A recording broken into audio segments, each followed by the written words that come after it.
Most realtors think more inventory means more business. In the Dallas-Fort Worth area, the opposite might be true. The easy seller market is on its way out. The easy seller sprint is on the way out.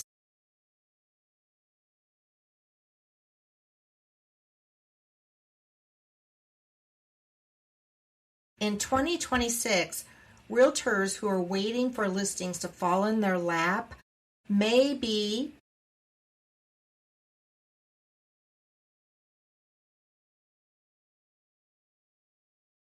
In 2026, realtors who are waiting for listings to fall in their lap might struggle.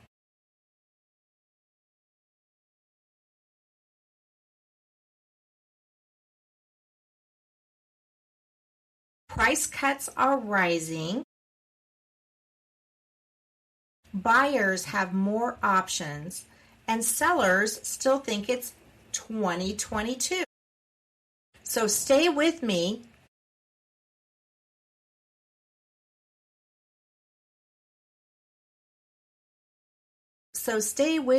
I'm going to show you one off-market opportunity that can get you 1 to 3 listings per month without cold calling and having sellers call you.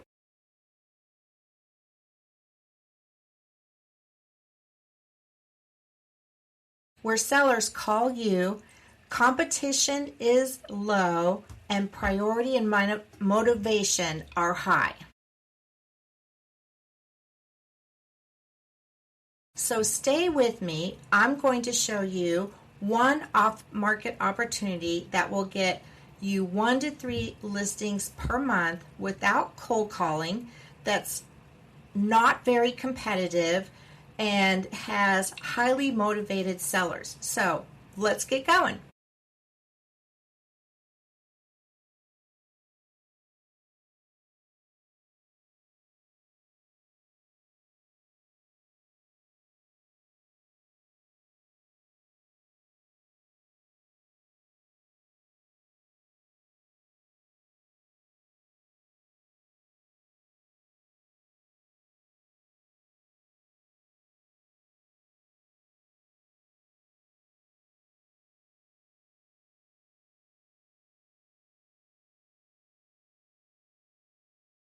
So if you're a realtor and you're looking for more listings, you probably already know that the market has done a shift in 2026.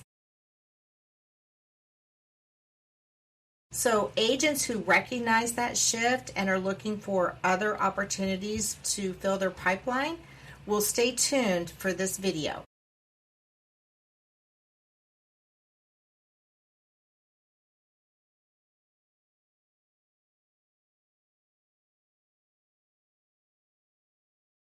So the market has shifted, and the realtors that recognize that and take action, they will own the next chapter.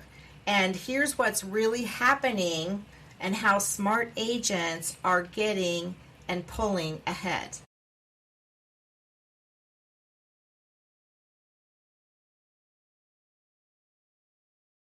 So the old game is dead.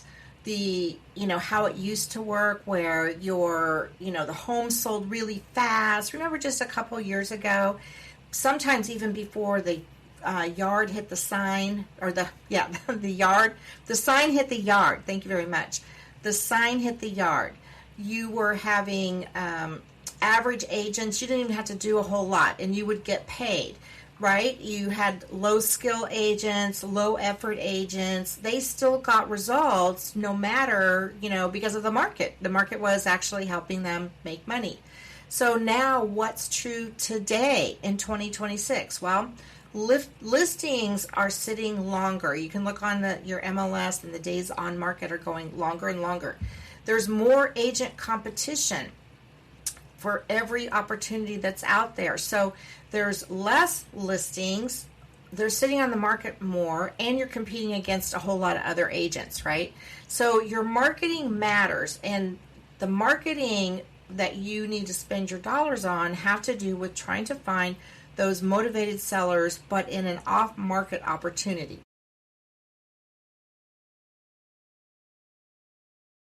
So more inventory doesn't necessarily equate to more business, right? So if there's more competition, there's buyer hesitation, and there's just listing fatigue, like houses that have been sitting on the market. I personally have seen houses that are going on a year sitting on the market.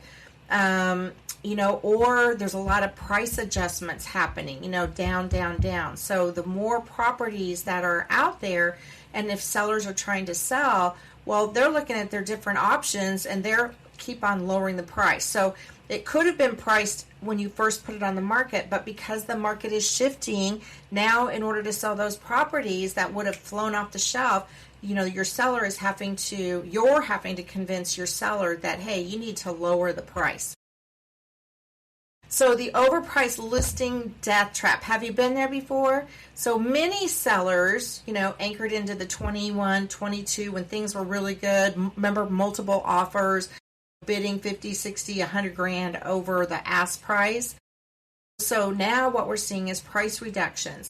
Sellers are being frustrated because they don't always keep up with the market like us realtors do, right? So their listings become stale, and we know the longer the property sits on the market, the longer there's going to be more frustration with the seller because they don't understand why their property is not selling. And let's just talk about those listings where, the seller has pretty much done everything right. There could be lost referral business for you because if a seller feels frustrated, they're going to blame the realtor. Isn't that what always happens? No matter what, they always blame the realtor. So one bad pricing decision doesn't just kill a deal, it quietly erodes your pipeline. So you want to protect yourself by leading with honest and up-to-date information on the market. So we want to make sure that that one overpriced listing doesn't cost you future listings.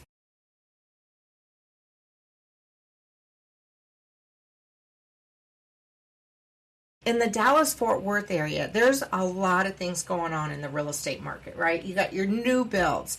Interest rates, as I'm recording this, are still kind of high. So you're also competing with builders. How many of you have lost clients to builders?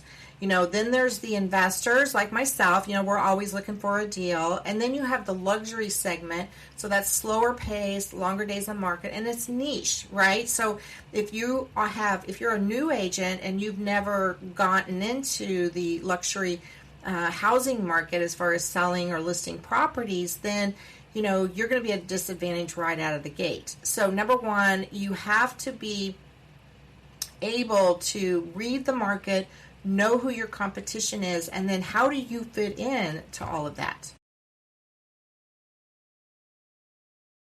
So winning agents, what are they doing right now? So there has to be a price, what winning agents must do now, right? So number one, you have to get pricing intelligence, and there's so much data out there. You can actually use ChatGPT to help you kind of, if you aren't familiar enough with the numbers, you can run different scenarios through these different AI platforms to help you with scripting to talk to, sellers. So you want to use active comps, absorption rates, price reduction trends, and really just what is the buyer psychology all about, not wishful thinking. Then there's got to be an incentive strategy. So you have to, you could lead with the rate buy down because that does help with the interest rates. There's always seller concessions, there's warranties, repair credits to move listings faster. So you're always having to kind of think outside the box when you take on a listing, right? And then you might have to get into better marketing. I talk to so many agents that they rely on just their sphere of influence. That's it. They don't have any other marketing tool belt, if you will, tool chest to drive from.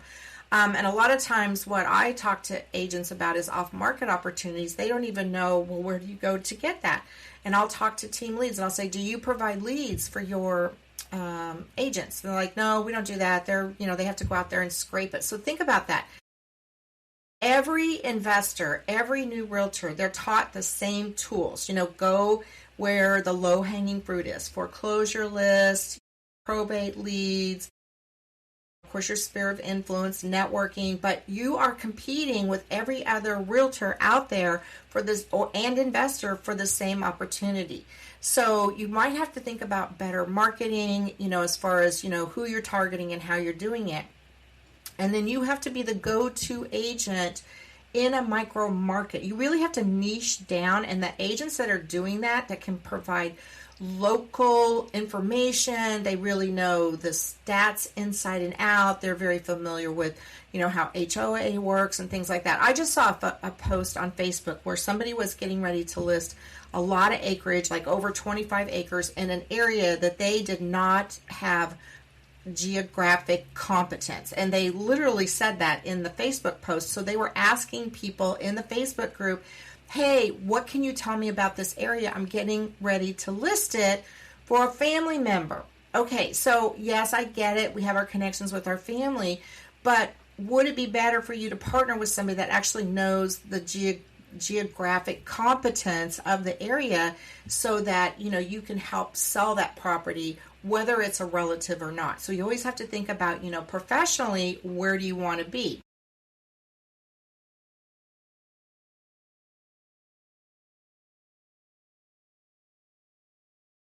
Now, in my experience, what I have found is that most listing agents, and then this can work for buyers agents as well, but beyond the MLS, cold calling, there's a quieter pipeline that, you may not be familiar with, or maybe you don't feel that you have the skill set to market to those folks, right? So I deal a lot with distressed sellers, and there's a couple things I know in life. Number one, we all have to pay taxes, right? Whether it's property tax, income tax, what taxes are going to be here until there's some big shift, right? And then people pass away. And when people pass away, because we're all going to go there one day, they normally sometimes have property, real estate property, real property that they need to dispose of. And the real estate agents that can get familiar with the process of inherited properties, of probate process, with working with families when the death has just occurred. All of these things can help build an opportunity pipeline, if you will, because you become a niche realtor in that area. So let's talk about inherited property solutions. Families trying to navigate. Now, if there's wills in place, so in Texas, we can buy and sell properties without a will, right? Without and going through probate. So that can happen. There's some paperwork that you have to, work with an attorney on and that kind of thing. So in other states, all the properties have to go through probate. However, there's no reason why you shouldn't be reaching out before that process happens, because you could be the resource that family needs to actually move that property through the selling process. So homes likely to sell, but they're not listed. So this is where I find a lot of motivated sellers. People that have a loved one has passed away. There's a property or two that, they need to get rid of. And that we're talking about single family, multifamily land. It could be, a bunch of apartments. It could be anything. But the family is unfamiliar with what the value is. They're unfamiliar with even how to find a buyer for that property besides throwing it on the MLS. So you could be that person that could help them navigate that journey. And I always say with these types of folks, whether it's any type of relation-based, where you're working with distressed sellers, whether that's divorce or foreclosure, inherited properties, you have to lead with your heart, right? Lead with your heart first, your wallet second, because if you become that person that can solve the family's issues in a very stressful time for them, they're going to remember that, and you're going to end up getting more referral business from learning how to work these types of leads. So the pre-probate advantage, now you're probably going, Nancy, I have no idea what pre-probate means. Okay, so pre-probate literally just means when a property owner passes away, but before probate is actually filed, it's that window of time that I can start working with a seller or the family to help them sell the real estate, right? Now, why would they want to do that? Well, in Texas, the probate costs can be, $3,500 on up. And it doesn't work in every single situation, but it works in enough that I've been doing these type of opportunities since 2018, right? So the bottom line is that while most agents wait for all the public information, which who else is looking for all of that? Investors, other realtors. So what I have found is this opportunity in this window of time is less competitive, and also I have found that people don't know how to market to these folks. They don't know what to say, and that's where I come in, right? So they are very motivated sellers generally, and you can be the first move to their advantage, right? So you can build trust before they have to go, before that property even becomes public. So whether you're in a state that they have to go through probate or you're not, like in Texas, you can still contact the family and be a resource for them to help them facilitate the sale of the property, even if they have to go through probate. Now, 2026, so this is my prediction. This is what's going to reward agents in a very competitive market, right? So the louder you are, the more you're on social media, that's not really going to cut it, right? I mean, social media, and I'm saying, I'm doing YouTube videos, I have an Instagram. I was just talking to somebody about how they're going to try and do more TikTok. Well, I'm going to take some of that information and say, hey, you know what? I'm going to double down on really learning how to work with families where they're in a distressful situation, and it's an opportunity, because if I can become more of an expert in that area, I'm already ahead of the game, so to speak. So data, strategy, and trust. So the next generation of top agents are going to combine all of these off-market opportunities with pricing intelligence, with their expertise of local markets and hidden opportunity pipelines. So that's kind of what I'm talking about right now. So old school prospecting has a ceiling. I mean, there's only so many calls you can make in a day. There's only so many people in your sphere of influence. And it's very repetitive, over and over, making those cold calls. So wouldn't it be nice if you could get a system where you could get 1 to 3 listings a month and have the seller call you without doing cold calling? So yeah, I like that. So I'm also talking about listings with less competition. Now, of course, the more people find out about this, but you know what? I've been doing this, like I said, since 2018. And here's the thing. These leads have been around for a long time, but it took me my time and, delving in and what works for marketing, what works when I'm reaching out to the, families that have lost a loved one. And when I say reach out, I'm saying that when I get my list, I am talking to people about 10 days to 2 weeks after someone passes away. So very, very recent. And that's not for everybody. You might, and yes, along the way, I have been called some rather nasty names, but that's a very small percentage. Most people find it very welcoming that somebody is actually trying to help them solve an issue that they didn't even know they were going to have. So that's what happens. A lot of times when someone passes away, the family left behind does not understand how the real estate system works, doesn't understand what the wishes of the deceased person were, especially if they didn't put it in a will. So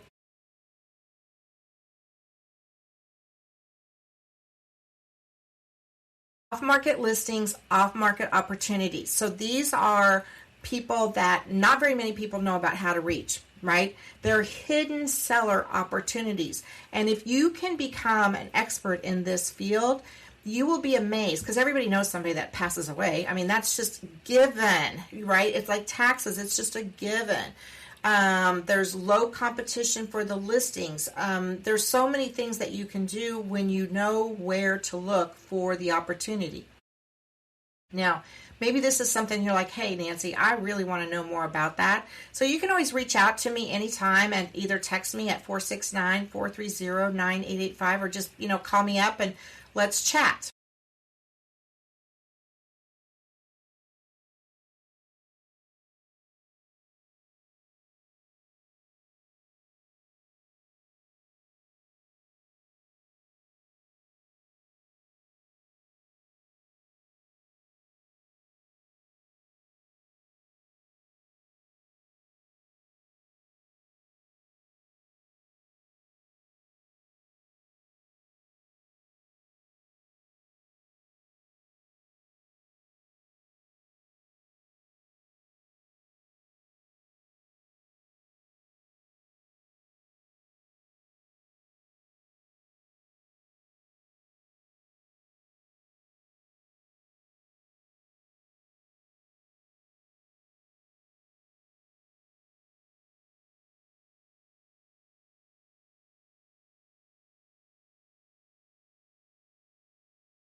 So if you're ready for listings that have less competition, then I have actually created a preview, if you will.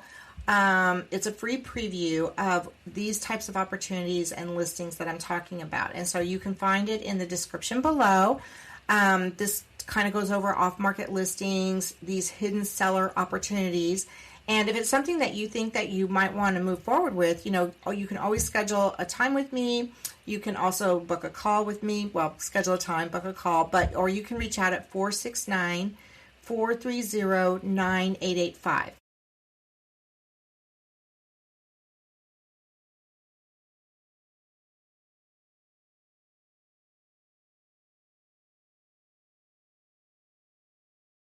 So one of the things that I really want to leave you with is in 2026, how can you move forward and be prepared for 27, 28, and so on. So finding how to market to off-market opportunities and creating a pipeline of these types of opportunities will set you up for future so that you don't have to continue cold calling or buying lists from Zillow and Realtor.com and basically kind of throwing away your money. But the main thing I want to leave you with is that this type of marketing is very niche. It takes a certain skill set. It's less competitive, meaning that people are not afraid, but it's like, well, not everyone can be successful at this. So are you going to be that person that's going to be successful at this? I hope so. So again, download the free preview. It's in the description below. And then stay tuned and watch the next video that I have about, should you be buying a rental property in 2026? I do work with a lot of investors, and you might pick up some tips. I have another video about the 3.